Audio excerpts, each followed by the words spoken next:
இப்போ நம்ம பார்க்கக்கூடிய சம் வந்து 23வது கணக்கு பார்க்க போகிறோம். இப்போ இந்த சம்மில் பார்த்தீங்கன்னு வச்சிங்களேன், அதாவது கீழே இருந்து 2வது லைனில் compute interest on capital find out பண்ண சொல்லியிருக்காங்க. அப்போ இப்போ நான் கொஸ்டின் படிக்கிறேன் பாருங்க. Raj and Neeraj are partners in a firm where capital as on April 1st, 2019 were rupees 2,50,000 and rupees 1,50,000 respectively. அப்போ ரெண்டு பேருடைய ஓப்பனிங் கேபிட்டல் அமௌண்ட் கொடுத்துட்டாங்க. தே ஷேர் ப்ராஃபிட் ஈக்குவலி, கிடைக்கக்கூடிய லாபத்தை ரெண்டாக பிரித்து எடுத்துக்க போகிறாங்க. On July 1st, 2019 they decided that their capital should be rupees 1 lakh each. July மாதம் 1ஆம் தேதியிலேருந்து அவங்க முடிவு பண்ணுறாங்க, நம்மளுடைய கேபிட்டல் அமௌண்ட் வந்து 1 லட்ச ரூபாய் இருந்தால் போதும். அப்போ அவங்களுடைய கேபிட்டல் அமௌண்ட்டு பொறுத்த வரைக்கும் ஓப்பனிங் கேபிட்டல் பாருங்களேன், ராஜுக்கு பொறுத்த வரைக்கும் 2,50,000 இருக்குது, அதிகமாகவே இருக்குது. எவ்வளோ அமௌண்ட் அதிகமாக இருக்குன்னா 1,50,000 அதிகமாக இருக்குது. அதே மாதிரி நீராஜுக்கு பொறுத்த வரைக்கும் எவ்வளோ அமௌண்ட் இருக்குன்னா 50,000 அதிகமாக இருக்குது. அப்போ ரெண்டு பேருமே என்ன பண்ணுறாங்க, அமௌண்ட்டை வித்ட்ரா பண்ணுறாங்க. இதில் வந்து ஈஸி கால்குலேஷன், ஒரே ஒரு கால்குலேஷன் தான். எப்படின்னா, இப்போ நான் ஃபஸ்ட்டு வந்து ராஜுக்கு சொல்லி கொடுக்குறேன் பாருங்கள். அப்போ அதாவது ஆர்ஸுக்கு அவருடைய ஓப்பனிங் கேபிட்டல் அமௌண்ட் வந்து எவ்வளோன்னா 2,50,000 இன்ட்டு எத்தனை பர்சன்டேஜ் ரேட் ஆஃப் இன்ட்ரெஸ்ட்னா வந்து 8%. அப்போ 8% போட்டு ஒரு இது க்ளோஸ் த ப்ராக்கெட் பண்ணிட்டேன்.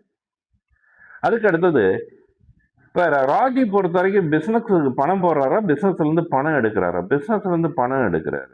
எவ்வளோ அமௌண்ட் எடுக்கிறாருன்னா 1 lakh, அதாவது 1 லட்ச ரூபா தான் இருக்கணும். இவருடைய அமௌண்ட் வந்து 2,50,000 இருக்குது. அப்போ 1,50,000 அதிகமாக இருக்குது. அப்போ அந்த 1,50,000 எடுத்துடுறாரு. அப்போ அதுக்கு வந்து ரேட் ஆஃப் இன்ட்ரெஸ்ட்னு சொல்லி பார்க்கும்போது 1,50,000 into 8/100 rate of interest into இப்போ 9/12 நீங்கள் வந்து ஜூலைலேருந்து எடுத்துக்கங்க. ஜூலைலேருந்து 31st March வரைக்கும் கவுண்ட் பண்ணிங்கன்னா 9 months வரும். அதாவது நீங்கள் வேணால் அந்த டேட்டை இதை போட்டுக்கிட்டு ஃபைண்ட் அவுட் பண்ணலாம். அதாவது July, August, September, October, November, December, ஜனவரி, பிப்ரவரி, மார்ச் கவுண்ட் பண்ணிங்கன்னா 9 months வருது. அப்போ 9/12 இதை கண்டுபிடிச்சிங்கன்னா எவ்வளோ அமௌண்ட் வருது? 20,000 வருது. அதே மாதிரி இந்த இதில் கண்டுபிடிச்சிங்கன்னா எவ்வளோ அமௌண்ட் வருது? 9,000 வருது. மைனஸ் பண்ணிங்கன்னா எவ்வளோ அமௌண்ட் வருதுன்னா 11,000. அப்போ இதில் இங்கே கொஸ்டின் கேட்கலாம், சார் இப்போ வந்து அமௌண்ட்டு எடுத்தாங்கன்னா வந்து மைனஸ் போட்டுக்கிறீங்க, இதே அமௌண்ட்டு இன்ட்ரடியூஸ் பண்ணாங்கன்னா என்ன பண்ணுவீங்க? அடிஷ்னல் கேபிட்டல் போட்டிங்கன்னா வேறு ஒன்றும் கிடையாது, ப்ளஸ் சைனு, அவ்வளோதான். டிராயிங்ஸ்னால் மைனஸ் சைனு, அதே இது வந்து அடிஷ்னல் கேபிட்டல் போட்டாங்கன்னா ப்ளஸ் சைன். அது மாதிரி கணக்கு வருது, நான் சொல்கிறேன், அது வரும்போது நான் சொல்கிறேன். அதுக்கு அடுத்தது நீராஜ், அவங்களுடைய கேபிட்டல் அமௌண்ட் எவ்வளோன்னா 1,50,000 இன்ட்டு 8/100 க்ளோஸ் பண்ணிட்டேன்.